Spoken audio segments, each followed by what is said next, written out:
Hello friends, welcome to Mantra channel. Mantra Unnati का। अपने जीवन काल में हम बहुत से पैरामीटर सेट करते हैं जो अच्छे या बुरे कर्मों का एक मापदंड, एक क्राइटेरिया होता है। किसे कुकर्म कहा जाए और किसे कुशल कर्म, इसकी सीमा या फिर एक परिभाषा तय होती है। ऐसे कर्म जिससे किसी प्रकार की हानि हो उन्हें हम बुरे कर्म कहेंगे, और वो कर्म जो हमें और दूसरों को सुख दे, जो किसी के मन को आनंद से भर दे, ऐसे कर्मों को हम अच्छे कर्म कहेंगे। बाबा साहब अपनी किताब द बुद्धा एंड हिज धम्मा में लिखते हैं कि जब बुद्ध उन 5 परिव्राजकों को दुख के नाश का मार्ग समझाते हैं तो वो कहते हैं कि पवित्रता के पथ पर चले, धम्म के पथ पर चले और शील मार्ग पर चले तो दुख का क्षय निश्चित है। तो आप सभी का स्वागत है मंत्रा चैनल के द बुद्धा एंड हिज धम्मा इस सीरीज के 26 एपिसोड में। आज हम जानेंगे कि बुद्ध पवित्रता के मार्ग के बारे में क्या समझाते हैं। बुद्ध कहते हैं, मेरे इस पवित्र मार्ग के 5 मापदंड है। तो आइए समझते हैं ये 5 मापदंड मतलब क्राइटेरिया क्या है। मापदंड मतलब कसौटी, मतलब क्राइटेरिया मतलब नापने का फीता।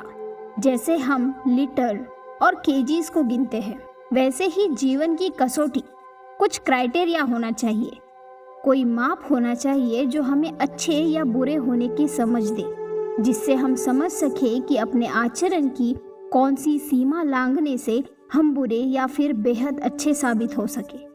भगवान बुद्ध कहते हैं, अगर कोई व्यक्ति पतित है, भटका हुआ है, अच्छाई से दूर चला गया है, बुरे कर्म कर रहा है, ये बात समाज के लिए या फिर उसके खुद के लिए इतनी हानिकारक नहीं है जितनी कि उसे उसके पतित होने का बोध ना होना। मतलब अगर कोई व्यक्ति जानता है कि वो पुण्य कर्म से दूर जा रहा है, अपने मार्ग से, अच्छाई से भटक गया है, तो वो निश्चित एक दिन अच्छाई के मार्ग पर वापस लाया जा सकता है। लेकिन अगर कोई जानता ही नहीं कि जो कर्म वो कर रहा है वो अच्छे है या बुरे, अगर उसे अच्छे बुरे का फर्क ही नहीं पता, तो वो कभी अपना मार्ग, अपना लाइफ गोल सेट नहीं कर पाएगा, वो कभी भी अच्छे मार्ग पर नहीं आ सकेगा। बुद्ध का पवित्रता का मार्ग हमें अच्छे जीवन की 5 बातें बताता है।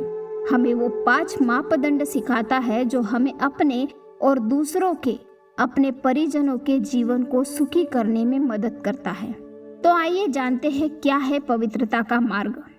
पवित्रता का मार्ग जीवन में लाने के लिए सबसे पहले हमें अपने जीवन में ये 5 बदलाव लाने होंगे। पंचशील का पालन करना पड़ेगा। क्या कहता है पंचशील? पहला, पानातिपाता वेरमणि सिक्खापदं समाधियामि।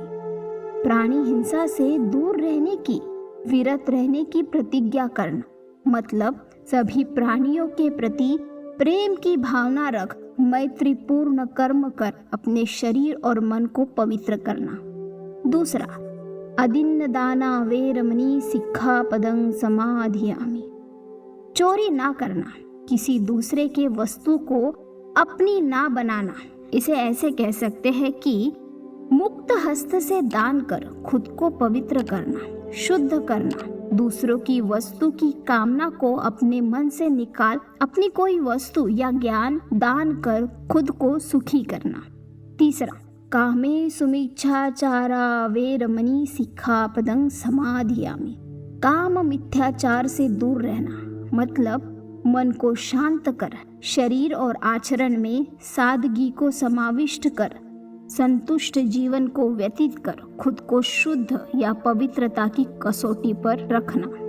चौथा, मूसा वादा वेरमणि सिक्खापदं समाधियामि।